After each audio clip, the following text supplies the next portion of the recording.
Seoul, আপনি জানাবেন যে শিল্প উপদেষ্টা চামড়া শিল্প নগরী পরিদর্শনে এসে কি বললেন?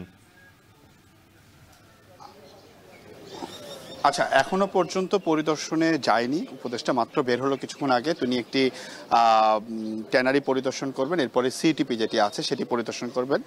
এরপরে আসলে তিনি আবারও হয়তো আমাদের সাথে কথা বলতে পারেন সেখানকার কি অবস্থা। তবে ঠিক কিছুক্ষণ আগে শিল্প উপদেষ্টা আদিলুর রহমান সহ অন্যান্য আরও অনেকেই সহ একটি মিটিং হয়েছে আজকে। আপনারা নিশ্চয়ই জানেন যে প্রতি বছরই আসলে এই যে কর্মকর্তা যারা থাকেন তাদেরকে নিয়ে মিটিং হয়। আজকের মিটিং আমরা দেখেছি যে বাংলাদেশ চ্যানেলস অ্যাসোসিয়েশনের যারা সেক্রেটারি রয়েছেন কিংবা চেয়ারম্যান রয়েছেন তারা এসেছেন, একই সাথে মালিক পক্ষ এসেছেন এবং বিসিক থেকেও কিন্তু আমরা দেখেছি বিসিকের পক্ষ থেকেও লোকজন এসেছেন।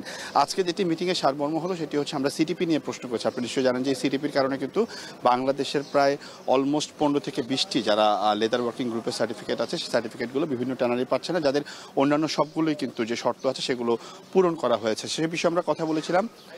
শিল্প উপদেষ্টা আদিলুর রহমান আমাদেরকে যেটি জানিয়েছেন সেটি হচ্ছে যে আগের সরকার কি করে গেছেন সেটা আসলে গুরুত্বপূর্ণ না তাদের কাছে। তারা আসলে গণ অভ্যুত্থানের সরকার, তারা এটি নিয়ে কাজ করছেন, কাজ করার পরিকল্পনা করছেন এবং তারা ভাবছেন যে এটি কাজ করবে।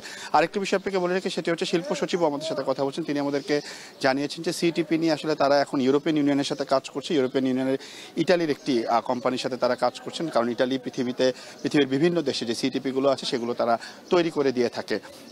একটি বিষয় আপনাকে বলি, সেটি হচ্ছে যে এই সিটিপি তৈরি করার জন্য অর্থ যেটি বরাদ্দ আছে সেটিও নিয়েও তারা ভাবছেন। নতুনভাবে ইটালি থেকে তারা একটি প্রতিবেদন প্রকাশ করার চিন্তাভাবনা করছেন। একটি রিসার্চ টিমের সাথে তারা কাজ করেছেন, সেই রিসার্চ টিম তাদেরকে একটি প্রাথমিক প্রতিবেদন জমা দিয়েছেন। আগামী 2-3 মাসের মধ্যে কিন্তু তারা বলছেন যে সেই প্রতিবেদনটি সম্পর্কেও তারা কথা বলবেন এবং তাদের একটি দাবি যে তারা এইবার যে সিটিপি আছে সেটি ভালোভাবে করার চিন্তাভাবনা, তারা বলছেন নতুন করে তারা করতে চায়। তবে আমরা ঠিক কিছুক্ষণ আগে বাংলাদেশ ট্যানার্স অ্যাসোসিয়েশনের যিনি চেয়ারম্যান আছেন তার সাথে কথা বলেছি, যিনি প্রেসিডেন্ট আছেন তার সাথে আমরা কথা বলেছি, শাহিন আহমেদের সাথে।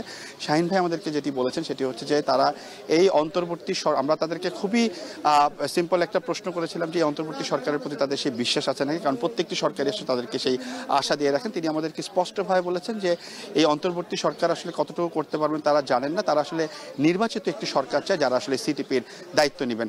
আজকে সারাদিনই হয়তো বা তার শিল্প উপদেষ্টা এখানকার যে ট্যানারিগুলো আছে সেগুলো ঘুরবে, সিটিপি ঘুরবে, এরপরে হয়তো আমরা পরবর্তী সংবাদে আপনাকে আরো বিস্তারিত জানাতে পারবো। এই ছিল আমার কাছে সাভারের বিসিক চামড়া শিল্প নগরী থেকে সর্বশেষ তথ্য।